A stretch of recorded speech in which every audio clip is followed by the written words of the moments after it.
بسم اللہ الرحمن الرحیم۔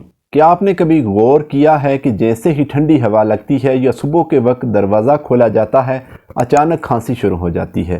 دن میں سب کچھ ٹھیک ہوتا ہے، نہ بخار نہ نزلہ، مگر ذرا سی ٹھنڈی ہوا نے چھوا اور سینے میں خراش، گلے میں خشکی اور مسلسل کھانسی کا سلسلہ شروع ہو جاتا ہے۔ بہت سے لوگ سوچتے ہیں کہ یہ معمولی بات ہے یا بس سردی کی وجہ سے ہے، مگر حقیقت اس سے کہیں زیادہ پیچیدہ ہے۔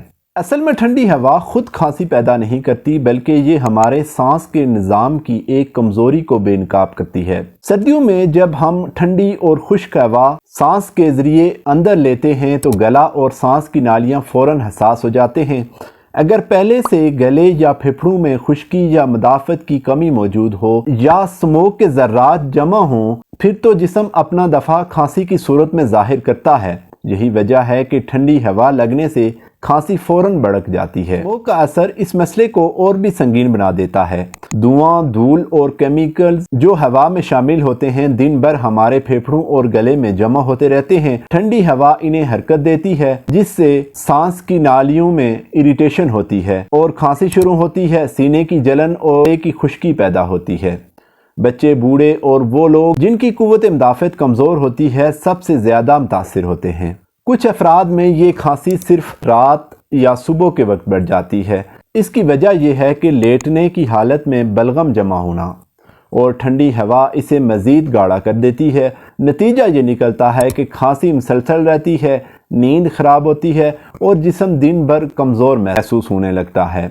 اگر بروقت توجہ نہ دی جائے تو یہی کھانسی آگے چل کر دمہ، الرجی یا کھانسی کی شکل اختیار کر سکتی ہے۔ اب بات کرتے ہیں گھر پر اس مسئلے کو کیسے قابو کیا جا سکتا ہے۔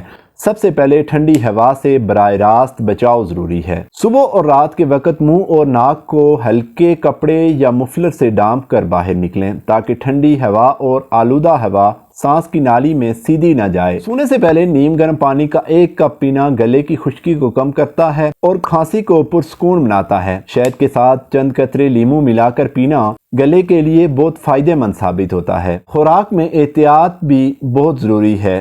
سردیوں میں ٹھنڈی اشیاء، فریج کا پانی اور رات دیر سے کھانا کھانسی کو بڑھا سکتے ہیں۔ گرم سوپ، یخنی اور نیم گرم دودھ گلے کو طاقت دیتے ہیں۔ پانی کم پینا بھی ایک بڑی وجہ ہے کیونکہ خشکی بڑھنے سے کھانسی زیادہ تیز ہو جاتی ہے۔ اگر ہم ہومیوپیتھک علاج کی بات کریں تو مسئلے کو وقتی طور پر دبانے کے بجائے اس کی جڑ پر کام کیا جاتا ہے۔ وہ افراد جنہیں ٹھنڈی ہوا لگتے ہی خشک کھانسی شروع ہوتی ہے، ان کے لیے برایونیا البا بہت مؤثر ہے، خاص طور پر جب کھانسی گلے میں خراش کے ساتھ ہو، سانس لینے میں مشکل ہو۔ جن لوگوں کو کھانسی کے ساتھ زیادہ بلغم محسوس ہو ان کے لیے اینٹیمونیم ٹارٹیکم مفید ہے، جو بلغم کو نرم کر کے سانس کی نالی کو کھلاتی ہے۔